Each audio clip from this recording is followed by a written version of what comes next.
Hello, I'm Deb White, and I'm honored to be a part of this series of talks on the passage of the 19th Amendment. It's unfortunate that we can't meet in person, and I will miss the opportunity to have a good discussion with you at the end. I will let you know that I'll include my email address, and I look forward to hearing any questions or comments that you have. Before I get started, let me just introduce myself.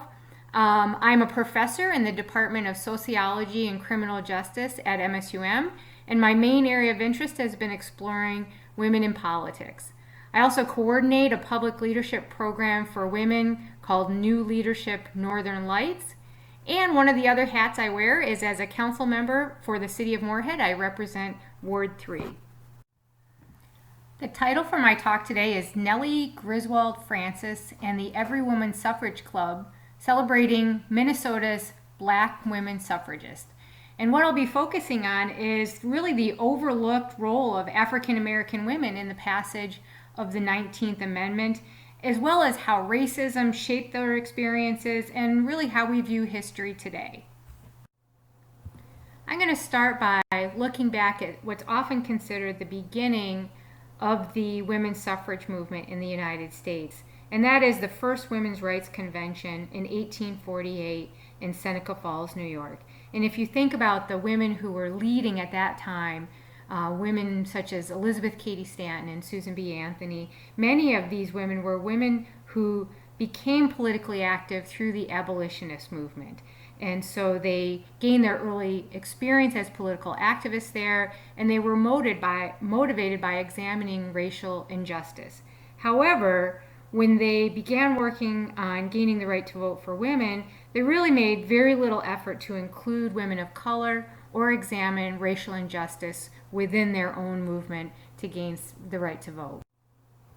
In fact, the only person of color known to have participated in that initial Women's Rights Convention was famed abolitionist Frederick Douglass, who was also known to be an ardent supporter of women's rights.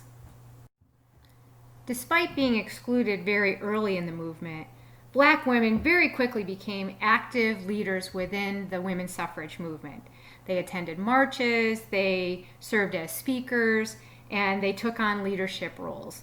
And probably one of the most famous of these is Sojourner Truth, who delivered her famous Ain't I a Woman speech at the National Women's Rights Convention in Akron, Ohio. But she was just one of the many women, African American women, who became involved in the early stages of the women's suffrage movement. For example, HARRIET PURVIS came from a long lineage of women who were actively involved in the abolitionist movement as well as in the women's suffrage movement. In 1833, she and her mother and her sisters all worked to form the Philadelphia Female Anti-Slavery Society. And she worked hand in hand with Susan B. Anthony and Lucretia Mott, as well as other notable women within the suffrage movement. In 1854, she and her sister Margarita organized the 5th National Women's Rights Convention in Philadelphia, Pennsylvania. But the many contributions of Black women to the early stages of the women's suffrage movement was often overlooked by white suffragists. And in fact, when Elizabeth Cady Stanton, Susan B. Anthony, and Matilda Gage published the first volume of the History of Women's Suffrage in 1881, there's almost no mention of the contributions of Black women, with one exception, and that is a quote from a speech by Sojourner Truth. Just a few decades after it began, there was a split in the women's suffrage movement based on whether or not to support passage of the 15th Amendment. Some, including activists Susan B. Anthony and Elizabeth Cady Stanton, refused to support the 15th Amendment because it gave Black men the right to vote while still excluding women, while other suffrage leaders, including Lucy Stone, Henry Blackwell, and Frederick Douglass, supported passage of the 15th Amendment. These two factions of the movement came to head in 1867 when there were two referendums on the ballot in Kansas. One would have given the vote to African American men, while the other gave the vote to women, and would have made Kansas the first state in the Union to grant women's suffrage. Elizabeth Cady Stanton and Susan B. Anthony chose to align themselves with financier and outspoken racist George Francis Train, who went on to run for president with the slogan, "Women First and Negro Last in my program." In the end, both referendums failed, and it resulted in deep animosity between the two factions of the movement and a more formal split. In 1869, Anthony and Stanton formed the National Woman Suffrage Association, and then Henry Blackwell, Frederick Douglass, and Lucy Stone formed another group, the American Women's Suffrage Association. And these two organizations continued separately until 1890, when Alice Stone Blackwell, the daughter of Lucy Stone and Henry Blackwell, brought them together to form the National American Women's Suffrage Association, which incidentally later became the League of Women Voters. During the peak of the women's suffrage movement from around 1890 to eventual passage in 1920, white suffrage activists in the United States increasingly espoused racist and xenophobic arguments in order to draw support from whites for women's suffrage, and they did this particularly in the South. They would often argue that granting women the right to vote would counteract the detrimental impact of the votes by undesirables such as black and immigrant men. And we can see this, for instance, in 1917 in the book Women's Suffrage by Federal Constitutional Amendment, in which the National American Women's Suffrage Association president, Carrie Chapman Catt, is quoted as saying, "If the South really wants white supremacy, it will urge the enfranchisement of women."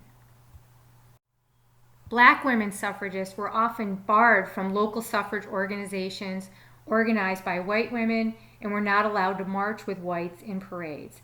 And in fact, in 1913, when there was a very large march for women's suffrage in Washington, D.C., the organizers demanded that all of the black women suffragists march in the back of the parade so as not to offend Southern suffragists.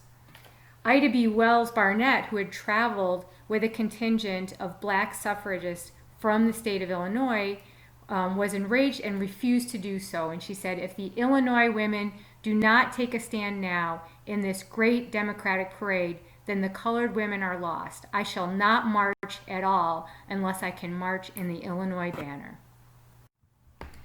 Many black women formed their own suffrage organizations. However, unlike their white counterparts, they focused on more than just gaining the right to vote, and also gave a great deal of attention to other issues related to racial inequality and racial violence.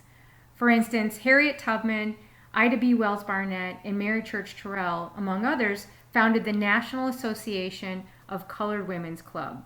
They did this after James Jacks, the president of the Missouri Press Association, referred to African American women as thieves and prostitutes.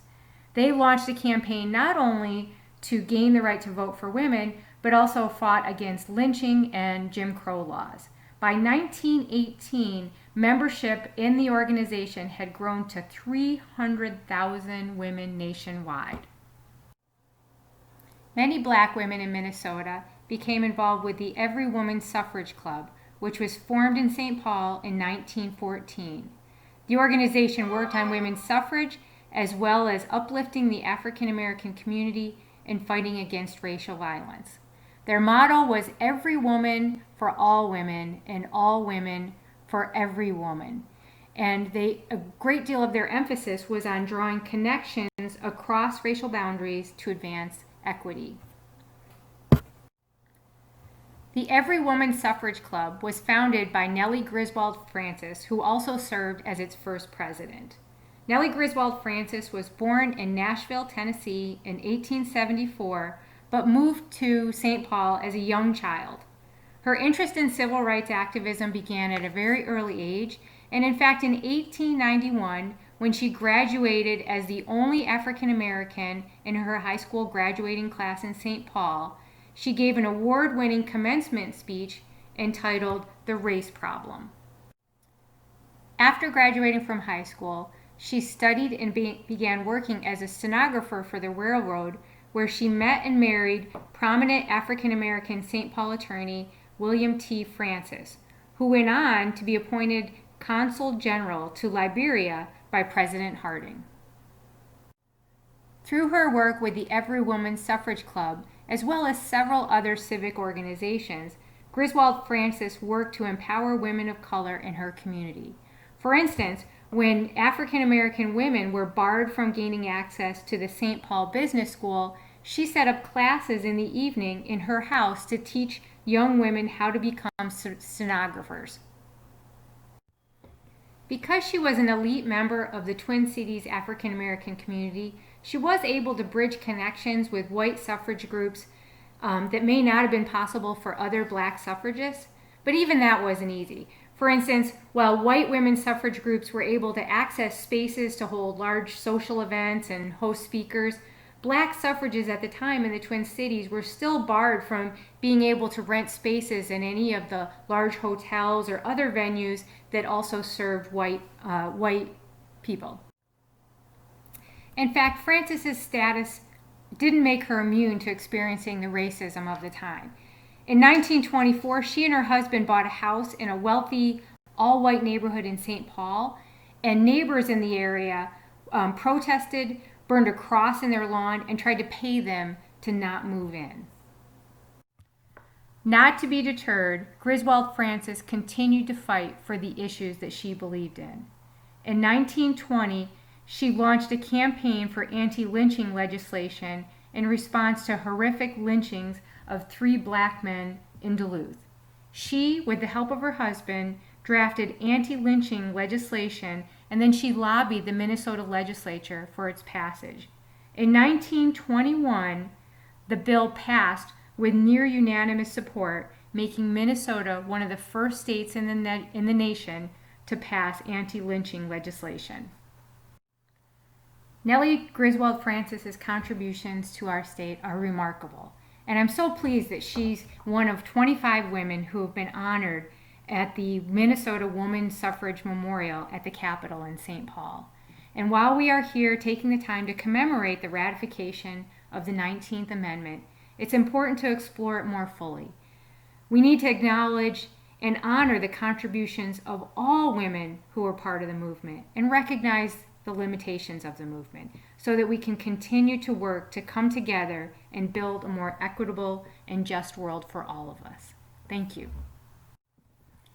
Thank you for taking the time to listen to my presentation, and I'd really appreciate hearing any questions or comments you have. If you'd like to reach me, you can email me at whitede@mnstate.edu.